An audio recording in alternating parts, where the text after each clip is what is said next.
अस्सलाम वालेकुम। आज मैं आपके साथ शेयर करने जा रही हूँ करेले की सब्ज़ी।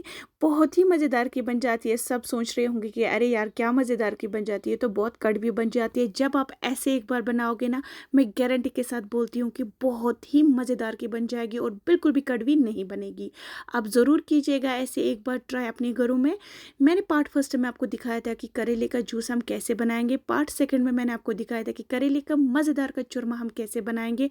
अब मैं आपको पार्ट थर्ड में दिखाऊंगी हम करेले की सब्जी कैसे बनाएंगे, जिसके खाने के बहुत ही ज़्यादा फायदे जो मैंने आपको पार्ट फर्स्ट में बोल के रखे हैं, उनकी लिंक मैं डिस्क्रिप्शन बॉक्स में देखिए रखूंगी। ज़रूर देखिएगा पार्ट फर्स्ट और पार्ट सेकंड। यहाँ पे मैंने आधा किलो करेला लिया है, जिसके जो पील है वो मैंने पहले उठाए। उनकी भी मैंने रेसिपीज़ बनाई है जो आप पार्ट फर्स्ट और पार्ट सेकंड में देख सकते हो। अब हम इसके एजेस काटेंगे और अब बीच में कट लगाएंगे और इसके जो बीजेस है इनको निकालेंगे, क्योंकि इसके बीज जो है वो रेड कलर के हैं। इनको हम नहीं पकाते और ये बहुत बड़े बड़े होते हैं। आधे करेले ऐसे होते हैं, इनके जो बीज होते हैं वो ग्रीन कलर के होते हैं और छोटे छोटे होते हैं, उनको हम पका सकते हैं।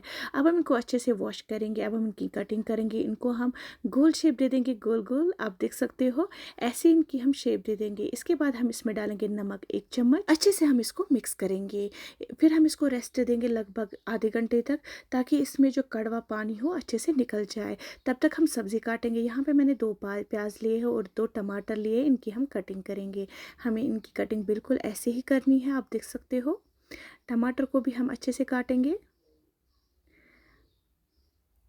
बस अब हम इनको साइड में रखेंगे, इन सब्जियों को भी हम साइड में रखेंगे। आप देख सकते हो आधा घंटा हो गया है। अब ये जो करेला है इनको हम अच्छे से स्क्यूज़ करेंगे। आप देख सकते हो इसमें जो कड़वा पानी है वो निकल जाता है। ये देखिए इसका जो कड़वा पानी अच्छे से निकल गया है। अब हम इसमें कुकिंग ऑयल डालेंगे। हमने वही ऑयल डाला है जिसमें हमने करेला चूरमा बनाया था। उसी ऑयल में हम अब करेलों को फ्राई करेंगे। अच्छे से इनको तब तक फ्राई करेंगे जब तक कि गोल्डन ब्राउन की ना हो जाए। आप देख सकते हो। आप देख सकते हो हमारे जो करेले हैं बहुत ही अच्छे से फ्राई हो चुके हैं। जब हमारे करेले इतने फ्राई हो गए होंगे, फिर हम इनको निकालेंगे और किसी भी बर्तन में रख लेंगे। फिर इसी सेम ऑयल में हम डालेंगे प्याज 2 चॉप्ड करके, जो मैंने पहले दिखाया था हमने प्याज को कैसे चॉप किया था। फिर हम इनको हल्का सा फ्राई करेंगे। हल्का सा फ्राई करने के बाद हम इसमें डालेंगे लहसुन 1.5 चम्मच।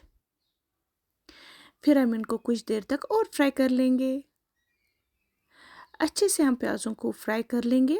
उसके बाद हम इसमें डालेंगे हरी मिर्च 2 चॉप्ड करके।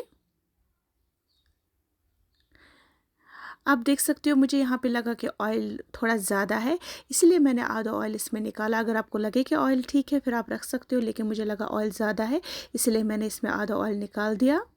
मुझे ऑयल ज़्यादा पसंद नहीं है। उसके बाद हम इसमें डालेंगे ज़ीरा आधा चम्मच और हम इसमें वही टमाटर 2 डालेंगे जो मैंने आपको पहले दिखाया था हमने इनको कैसे चॉप किया था। अब हम इसको अच्छे से फ्राई करेंगे। अच्छे से फ्राई करने के बाद हम इसमें डालेंगे लाल मिर्च 1 चम्मच, हल्दी डालेंगे 1 चम्मच, सौंफ का पाउडर डालेंगे आधा चम्मच, अदरक का पाउडर डालेंगे आधा चम्मच, नमक डालेंगे हम इसमें 1 चम्मच। लाल मिर्च हमें आधा चम्मच भूल गया था, वो फिर हमने एंड में ऐड कर लिया। फिर हम इसमें डालेंगे हरा धनिया। फिर हम इसको अच्छे से फ्राई कर लेंगे। अच्छे से फ्राई करने के बाद हम इसमें करेले डालेंगे फ्राई किए हुए। फिर हम इसको अच्छे से मिक्स करेंगे। फिर हम इसको कुछ देर तक पकाएंगे, ताकि जो करेले हैं ना उनमें भी अच्छे से मसाला जाए। ढक के हम इसको पकाएंगे लगभग 2 या 3 मिनट खाली। 2 या 3 मिनट के बाद हमारे करेले जो है बिल्कुल तैयार हो गए। वीडियो अच्छे लगे तो लाइक शेयर सब्सक्राइब करिएगा। अल्लाह हाफिज़।